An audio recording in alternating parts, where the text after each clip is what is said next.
మనం గడిచిన 31st night రోజు ఒక వాక్యం విన్నాం కదా, ఎవరికైనా గుర్తుందా? ఆ వాక్య భాగంలో ఏమని విన్నామంటే శిష్యుల యొక్క బలహీనతల గురించి మనం తెలుసుకున్నాం కదా. వారు క్రీస్తులోకి వచ్చారు కానీ నూతన సృష్టిగా మార్చబడలేదు.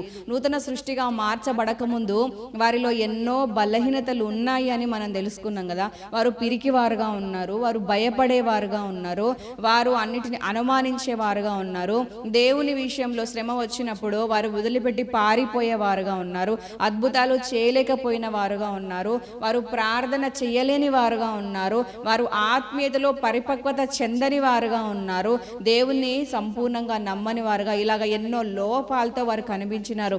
యేసుని వెంబడిస్తున్నారు కానీ వారు నూతన సృష్టిగా మార్చబడలేదు. కాబట్టి అప్పుడు వారిలో అన్ని లోపాలు ఉన్నాయని మనం తెలుసుకున్నాం కదా. ఈ నూతన సంవత్సరంలో ఈ మొదటి ఆదివార దినాన మనల్ని మనం పరీక్షించుకోవాలి. ఇంకా కూడా యేసుని ఇన్ని సంవత్సరాలకు వెంబడిస్తున్న మనము కూడా అదే విధంగా శిష్యుల వలె వెంబడిస్తున్నామన్న పేరుంది కానీ నూతన సృష్టిగా మార్చబడకుండా అవే పాత రోత జీవితాలతో మనం కొనసాగుతున్నామా?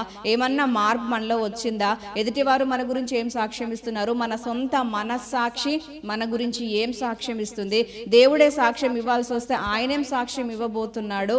మనల్ని మనము వాక్యమైన అద్దంలో మనం చూసుకొని పరిశీలించుకొని పరీక్షించుకొని దిద్దుకొని నూతన సంవత్సరంలో మనం ఫలించవలసిన అవసరత ఎంతైనా ఉంది. ఎందుకంటే దేవుని రాకడ సమయం చాలా దగ్గర పడిందని చెప్పేసి దేవుడు ఎన్నో సూచనలు లోకంలో కనపరుస్తూ ఉన్నాడు కదా.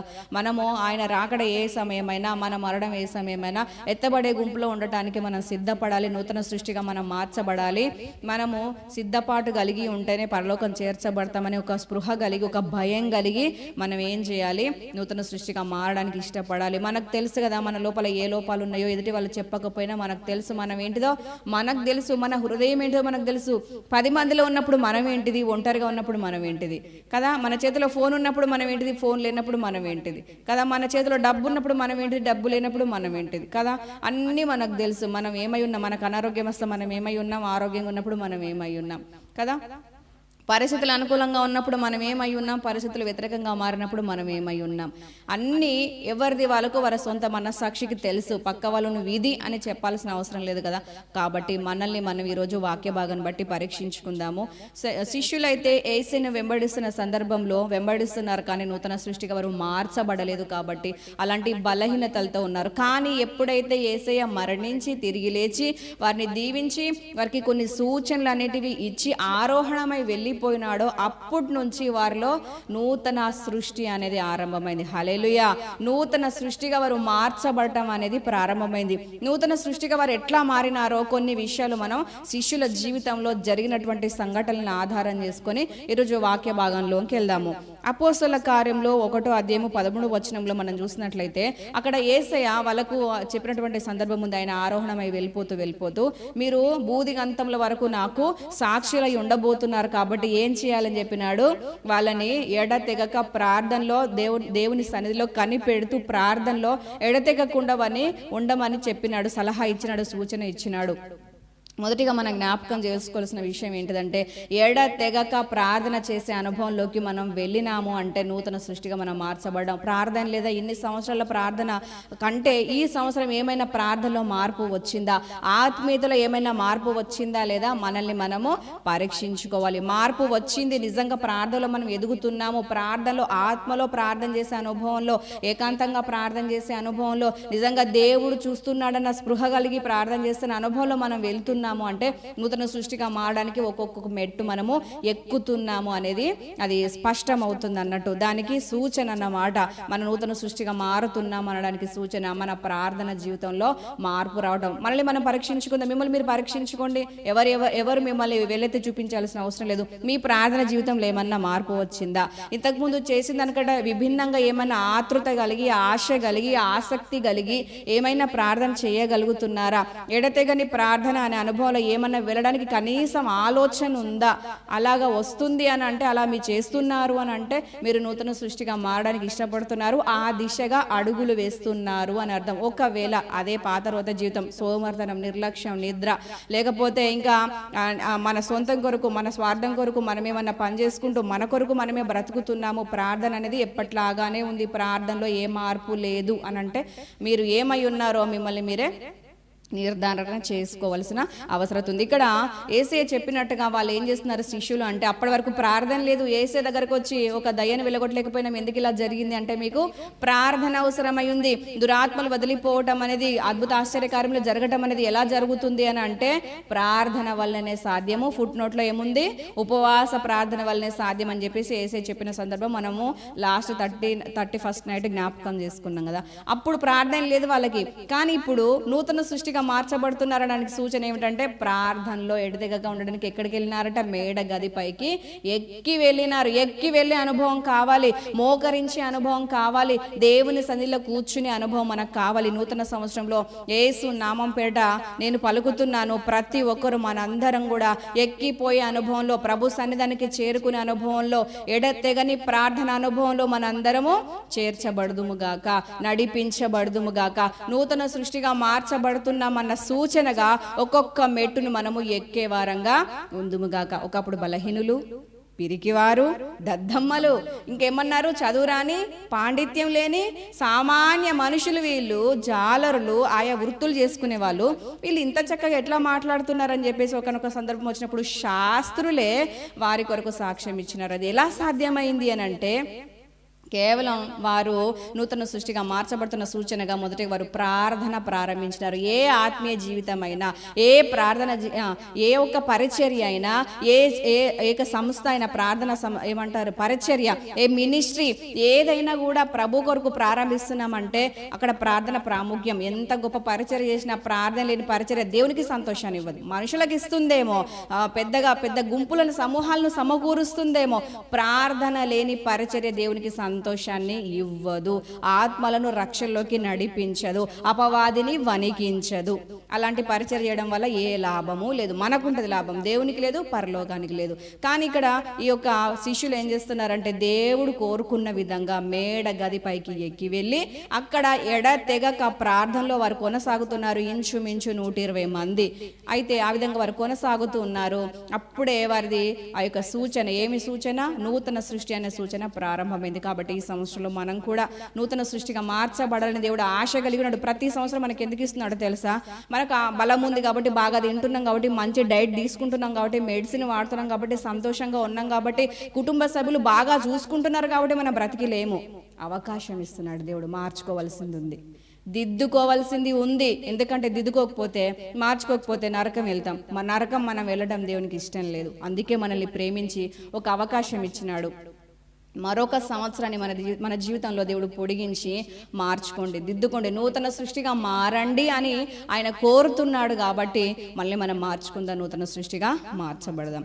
ఇక రెండవ అంశం ఏమై ఉన్నదంటే, అపోస్తల కార్యంలో 4:31 వాక్యం ఏం సెలవిస్తుందంటే, అక్కడ వారు దేవుని యొక్క వాక్యం ప్రకటించడానికి వాళ్ళు దేవుని దగ్గర ప్రార్థన చేస్తున్నారు. ఏసయ్య దగ్గర ప్రార్థన చేస్తున్నారు. మేము అద్భుతాలు చేయడానికి, నీ వాక్యాన్ని ధైర్యంగా ప్రకటించడానికి మాకు ధైర్యం కావాలి, మాకు అభిషేకం కావాలని చెప్పేసి ప్రార్థిస్తున్నారు. మనం ప్రార్థన చేయడం ప్రారంభించినారు. ప్రార్థన చేస్తున్నప్పుడు దేవుడు ఏం చేస్తున్నాడు అంటే, వారికి వాక్శక్తిని ఇచ్చినాడు. వాక్శక్తి ద్వారా వాళ్ళు ఏం చేస్తున్నారు, వాక్యం ప్రకటిస్తున్నారు, సువార్త ప్రకటిస్తున్నారు. ఇలా ప్రకటిస్తున్నప్పుడు వ్యతిరేకత ఎదురైంది.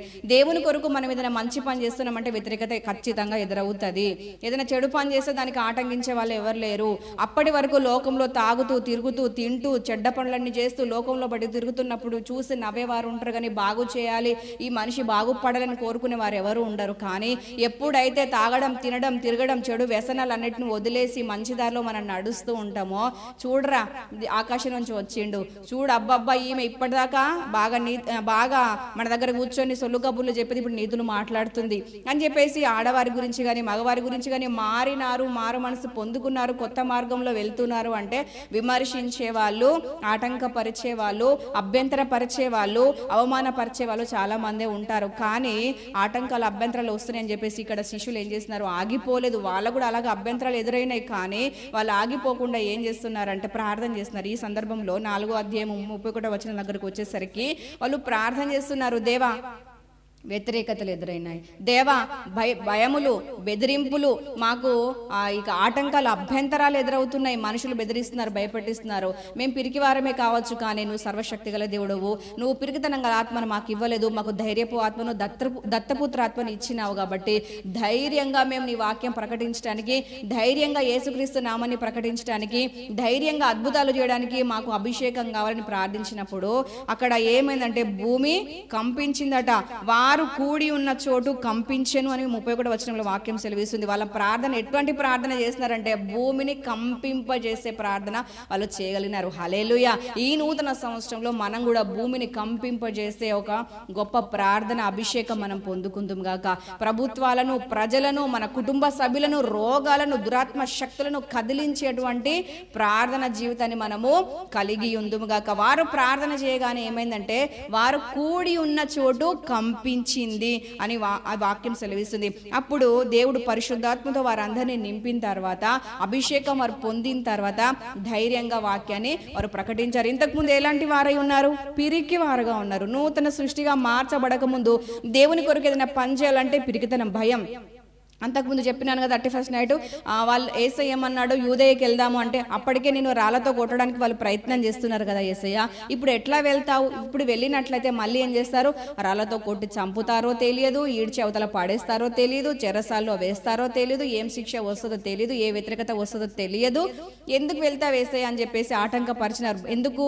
భయపడి, శ్రమలకు భయపడి, దేవుని కొరకు నిలబడితే కష్టం అవుతుంది అని చెప్పేసి భయపడి వాళ్ళు ఏం చేసినారంటే ఆటంకపరిచినారు, భయపడి. కానీ ఇక్కడ 4వ అధ్యాయం అపోస్తల కార్యంలోకి వచ్చేసరికి ఏం జరిగిందంటే వాళ్ళు నూతన సృష్టిగా మారడం అనేది ప్రారంభమైంది. ఎలా అంటే పిరికితనం పోయేంతగా. హల్లెలూయా. వాళ్ళు ధైర్యవంతులుగా నిలబడి ఏం చేస్తున్నారు? వాక్యం ప్రకటిస్తున్నారు.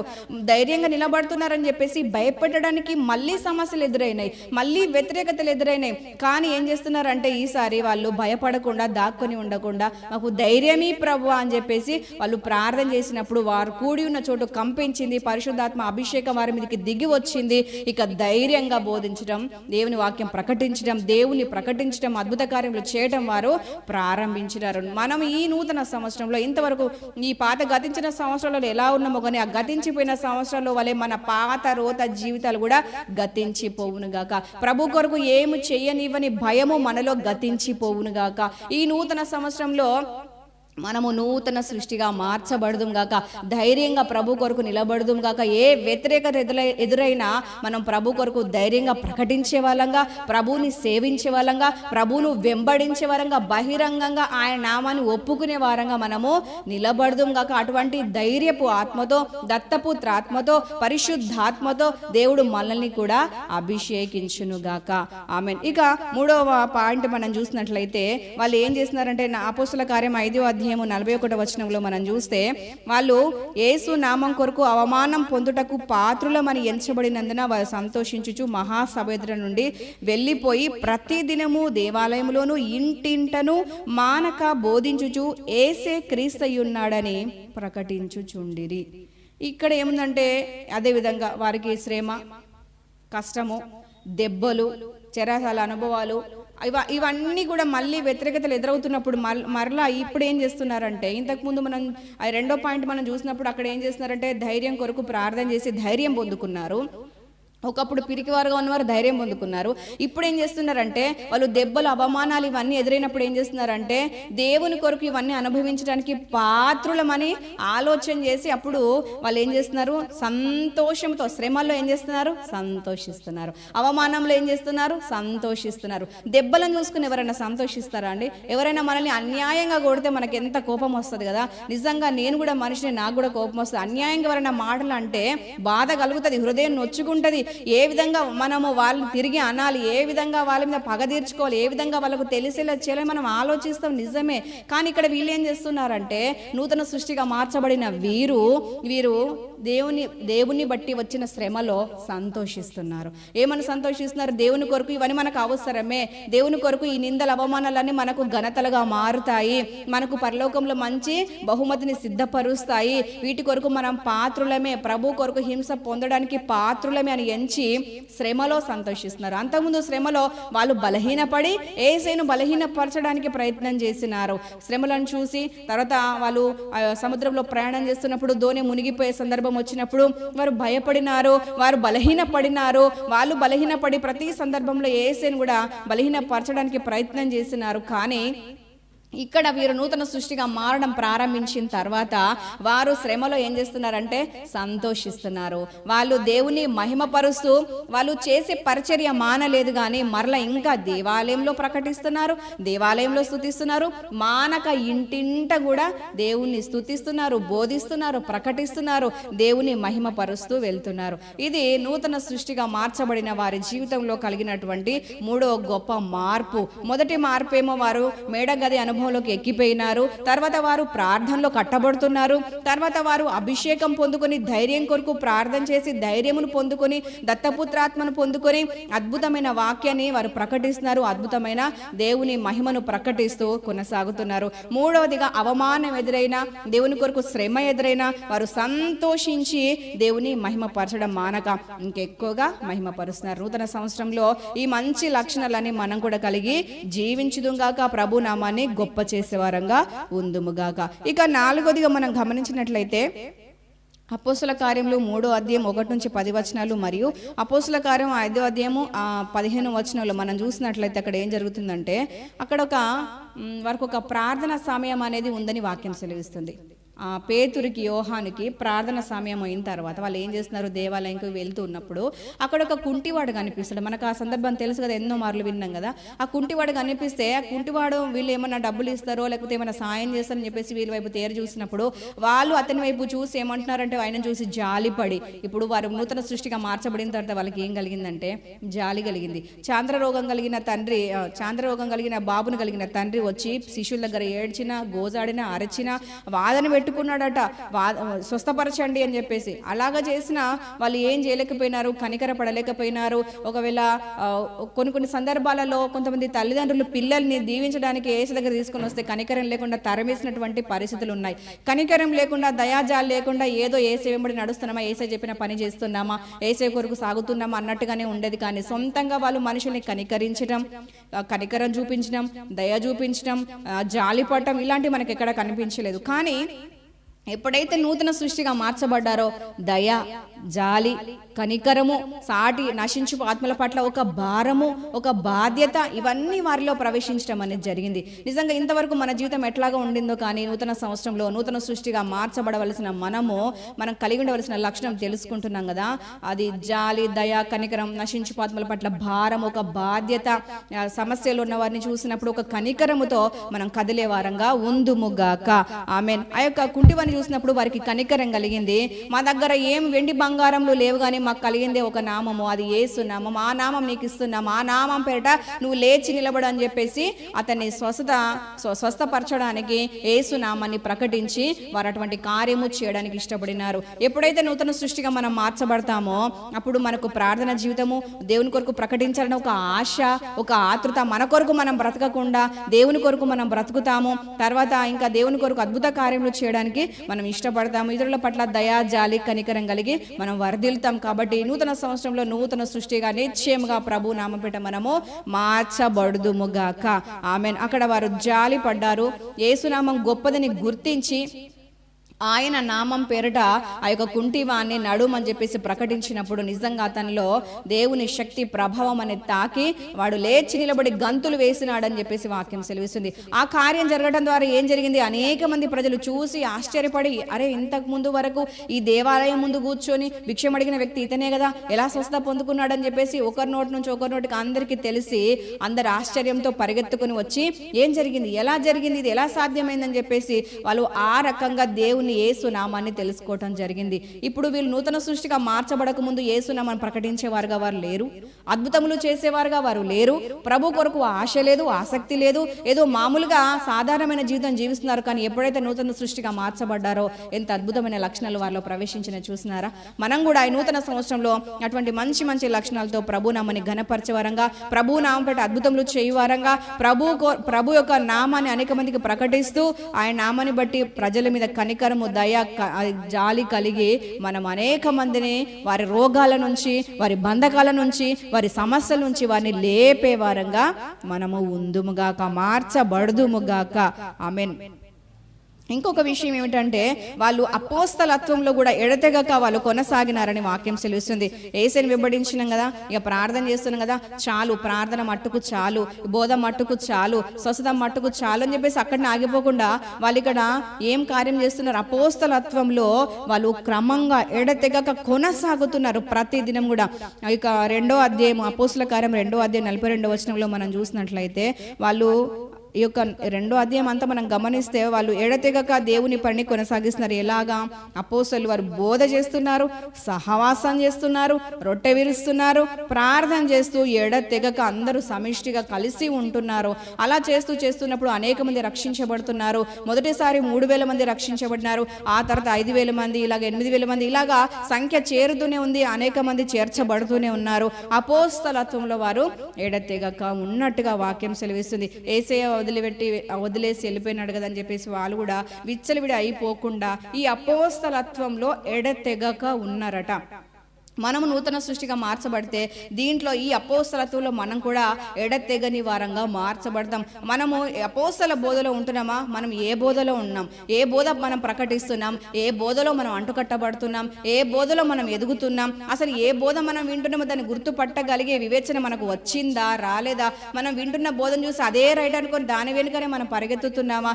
ఏది నిజమైన బోధ, ఇది అబద్ధమైన బోధ మనం గుర్తుపడుతున్నామా లేదా? మళ్ళీ మనం పరీక్షించుకోవాలి. మనం సహవాసంలో ఎడతెగక ఉన్నామా? మన నాయకులతో కావచ్చు, మన కుటుంబంతో కావచ్చు, మన సంఘంలో మనం ఎడతెగని సహవాసం చేస్తూ ప్రార్థనలో మనం ఎడతెగకుండా ఉంటున్నామా? రొట్టె విరుచుటలో మనం ఎలాగ కొనసాగుతున్నామా? ఆగిపోతున్నామా? ఏదో అపవిత్రం అయ్యానని, ఏదో పాపం చేసినానని, ఏదో నా లోపల లోపం ఉందని చెప్పేసి మనము దేవుని రక్తమాంసాల పాలపంపులు పొందుకోకుండా మనము దూరంగా ఉంటున్నామా? మనల్ని మనం పరీక్షించుకోవాలి. ప్రార్థనలో మనం ఎలా ఉన్నాం? ఈ 4 విషయాలు, బోధ, సహవాసం, రొట్టె విరుచుట, తర్వాత ప్రార్థన చేటులో వారు ఎడతెగక కొనసాగినారు. వారు అలాగా ఎడతెగక ఐక్యత కలిగిన చోట ఏముంటదట? దేవుని యొక్క శాశ్వత జీవం ఉంటది, అక్కడ దేవుని సమాధానం ఉంటది, సంతోషం ఉంటది, పరిశుద్ధాత్మ యందలి ఆనందం ఉంటది, అక్కడ అనేక రకాల అద్భుత ఆశ్చర్యకార్యములు జరుగుతూ ఉంటాయి. కాబట్టి యేసయ్య ఏం చెప్పినాడంటే, ఎడతెగక మీరందరూ బోధలోను, సహవాసంలో, రొట్టె విరుచుటలో, ప్రార్థన చేయట్లో ఎడతెగక ఉండమని దేవుడు చెప్పినప్పుడు వారు అదే విధంగా చేస్తున్నారు. గొప్ప మార్పు వారిలో కలిగింది. అంతకుముందు ఒకరి మీద ఒకరు చాడీలు, ఒకరి మీద ఒకరు కొండెంలు, ఒకరి మీద ఒకరికి మంచి అభిప్రాయంలో లేని స్థితి. 2 శిష్యులు వచ్చి అడుగుతారు కదా, యేసయ్య నీ రాజ్యంతో పాటు నీవు వచ్చినప్పుడు కుడి వైపున ఒకరిని, ఎడమ వైపున ఒకరిని కూర్చోబెట్టుకోమని చెప్పేసి 2 శిష్యులు వచ్చి అడుగుతారు కదా. ఎవరు వారు? మీకు ఏమైనా ఐడియా ఉందా? యాకోబు, యోహాన్ అనే సహోదరులు, జెబెదయి కుమారులు, వాళ్ళ తల్లి కూడా వచ్చి అడుగుతూ ఉంటుంది. అప్పుడు అడిగినప్పుడు శిష్యులందరూ ఏమన్నారంటే సనుక్కున్నారు, విసుకున్నారు, ఒకరినొకరు మాటలు అనుకున్నారు. అంతకుముందు మనకు ఒకటే రాయబడింది బైబిల్లో, కానీ వారి లోపల ఎన్ని సనుక్కుని గొనుక్కుని ఒకరి మీద ఒకరు చాడలు చెప్పుకునే అలవాట్లు ఉండేనో కానీ అవన్నీ రాయబడలేదు. అలాంటి వారుగా ఉన్నవారు ఇప్పుడు నూతన సృష్టిగా మార్చబడిన తర్వాత ఎలాగా మారిపోయినారంటే వారు అపోస్తలత్వంలో ఎడతెగక కొనసాగుతున్నారు. ఇప్పుడు గొడవలు లేవు, కొట్లాటలు లేవు, అల్లర్లు లేవు, చిల్లర లేదు. వారికి ఉన్న ఆశ ఒకటే, క్రీస్తు నామం ప్రకటించబడాలి. ఏ క్రీస్తు నామం? సిల్వ వేయబడి పునరుత్థానుడైనటువంటి యేసు క్రీస్తు నామం ప్రకటించబడాలి. ఆయన సువార్త వ్యాపించాలి, అందరికీ స్వస్థత, విడుదల, అద్భుత కార్యములు జరగాలి. వాళ్ళ ఆశ ఇది ఒకటే. ఒకవేళ పొరపాటున చిన్న సమస్యలు ఏమైనా వచ్చినా బయటికి రాకుండా వారు అందులోనే ప్రార్థన పూర్వకంగా వాటిని, ఆ సమస్యల్ని పరిష్కారం చేసుకుంటున్నారు. మనము ఒకవేళ నూతన సృష్టిగా మార్చబడకపోతే మనలో ఐక్యత ఉండదు, మనలో సమాధానం ఉండదు, మనలో సంతోషం ఉండదు, సమిష్టిగా కలిసి ఉండాలన్న ఆలోచనలు ఉండవు. మనము నూతన సృష్టిగా యేసు నామములో నూతన సంవత్సరంలో మార్చబడుదుముగాక, అపోస్తలత్వంలో కూడా మనము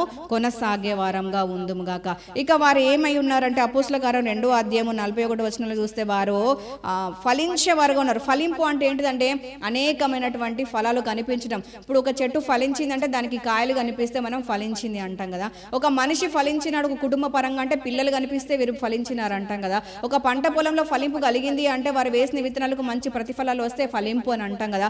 మరి ఆత్మీయతల ఫలింపు ఏమిటంటే అనుదినము అనేక మంది చేర్చబడ్డాం. హల్లెలూయా.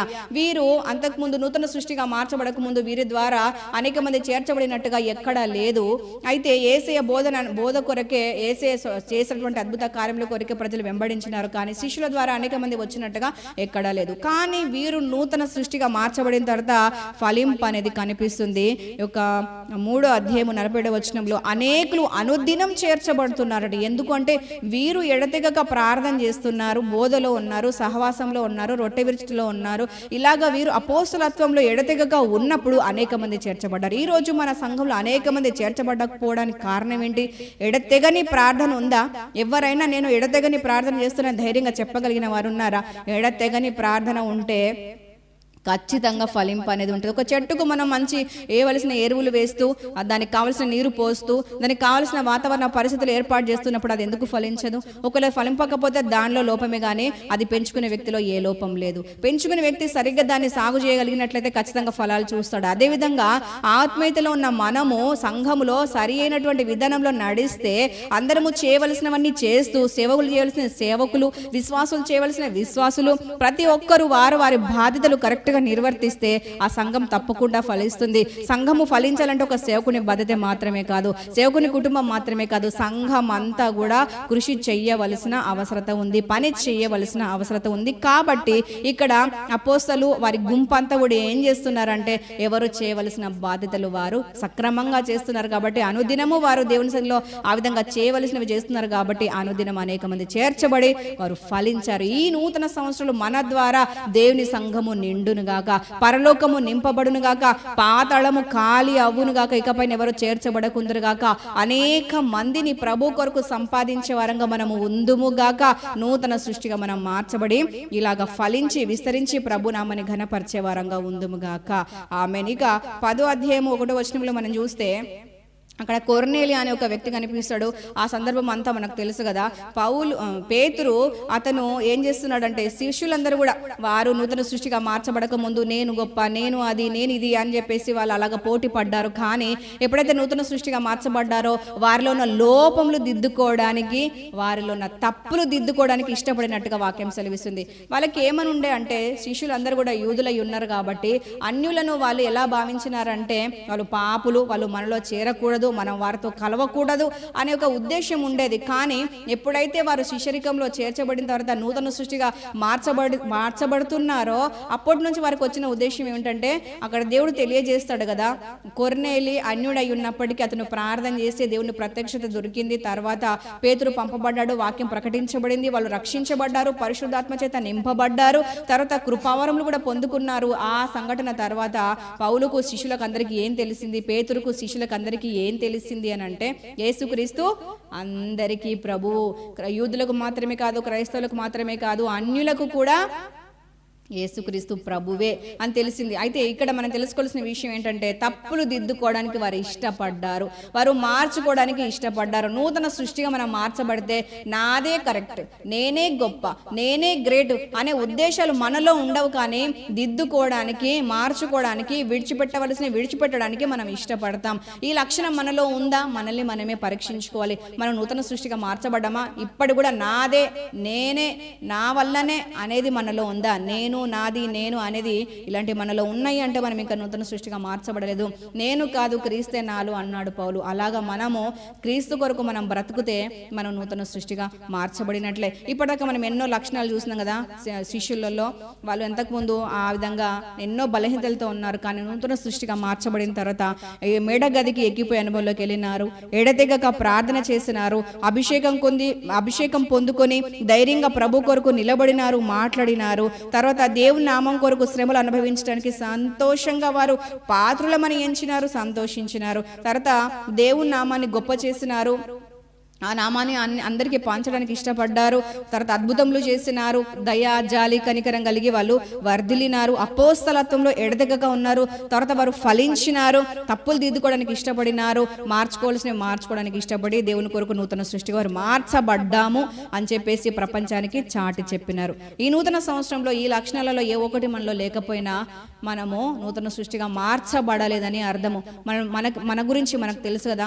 దిద్దుకోవాల్సిన చోట దిద్దుకుందాం, మార్చుకోవాల్సిన చోట మార్చుకుందాం, వదిలిపెట్టవలసిన చోట వదిలిపెడదాము. దేవుని కొరకు మనం ఎలా మారితే ఆయన సంతోషిస్తాడో, మనం ఎలా మారితే మనకు పరలోకం వస్తుందో అలా మనం మార్చుకుందాం. ఇంతకుముందు మనం ఏమై ఉన్నామో, మందిరం పట్ల మన ఉద్దేశం ఏమై ఉన్నదో, దేవుని పట్ల మన ఉద్దేశం ఏమై ఉందో, సేవకుల పట్ల మన ఉద్దేశం ఏమై ఉందో, సాటి క్రైస్తవ కుటుంబాల పట్ల మన ఉద్దేశం ఏముందో, మన ఇరుగు పొరుగు వారి పట్ల మన ఉద్దేశం ఏముందో, మన బంధువుల పట్ల మన ఉద్దేశం ఏముందో, అన్యుల విషయంలో మన ఉద్దేశం ఏముందో, రోగాలతో ఉన్న వారి విషయంలో మన ఉద్దేశం ఏముందో, మన తప్పుడు ఉద్దేశాలన్నీ మార్చుకొని మన ఉద్దేశాలని ప్రభుకు అనుకూలంగా మలుచుకుందాం. నిజంగా నూతన సృష్టిగా మనం మార్చబడ్డామన్న సంతోషం ప్రభుకు మనము కలిగించే వారంగా ఈ నూతన సంవత్సరంలో ఉందాం. దేవుడు అటువంటి కృప మనందరికీ దయచేయునుగాక. ఆమేన్. చిన్న మాట ప్రార్థన చేసుకొని ఆరాధనలోకి వెళ్దాం. తండ్రి, నీకు వందనాలు చెల్లిస్తున్నాం ప్రభా. నూతన సృష్టిగా మార్చబడ్డం అంటే ఏంటిదో దేవా, శిష్యుల ద్వారా దేవా ఈ వాక్య భాగాల ద్వారా మాకు తెలియజేసినందుకు మీ కృతజ్ఞతాస్తుతులు చెల్లిస్తున్నాం. ఎంతో బలహీనులుగా ఉన్న శిష్యులు, వారు యేసయ్యా నిన్ను వెంబడిస్తున్నప్పటికీ ఎన్నో బలహీనతలు అయ్యా, వారు ఎప్పుడైతే నూతన సృష్టిగా మార్చబడ్డారో ఎంతో బలవంతులుగా మార్చబడ్డారు అయ్యా, నీకు ఇష్టలుగా మార్చబడ్డారు, నీ పరలోకాన్ని నింపేవారుగా మార్చబడ్డారు, ధైర్యముతో నింపబడ్డారు అయ్యా, అపోస్తలత్వం ఎడతెగక ఉన్నారు. అటువంటి గుణ లక్షణాలన్నీ మాలో దయచేసి. నిజంగా ఇప్పటి వరకు మాలో ఏ మంచి లక్షణం లేదయ్యా. నీ వాక్యమైన అద్దంలో మా మొహాలు చూసుకుంటే ఏ మంచితనం మాలో కనిపిస్తలేదు యేసయ్యా. మేము క్షమాపణ అడుగుతున్నామయ్యా. మమ్మల్ని మన్నించండి దేవా. మీ పరిశుద్ధ రక్తం ద్వారా, వాక్యం ద్వారా మమ్మల్ని కడిగి శుద్ధి చేయండి ప్రభా. ఇదిగో మార్పుకు అవకాశం ఇస్తున్నాం, ఇదిగో దిద్దుబాటుకు అవకాశం ఇస్తున్నాం యేసయ్యా. ఈ నూతన సంవత్సరంలో నూతన సృష్టిగా మమ్మల్ని మార్చండి, మీకు ఇష్టలుగా మలచి మా ద్వారా మీరు మేము తెచ్చుకోండి, ఫలింపచేయండి. మేము ఫలిస్తే తండ్రి మీ నామం మహింపరచబడుతున్నాను, నువ్వు సంతోషిస్తూ అని వాక్యం సెలవిస్తుంది. మమ్మల్ని ఫలింపచేసి నూతన సంవత్సరంలో ప్రభా మా ద్వారా మీ నామానికి మహిమ తెచ్చుకొని రాజులకు అర్హులుగా మార్చి మహిమ తెచ్చుకోమని యేసుక్రీస్తు పరిశుద్ధ నామములో అడిగి వేడుకుంటున్నాను తండ్రి. ఆమేన్.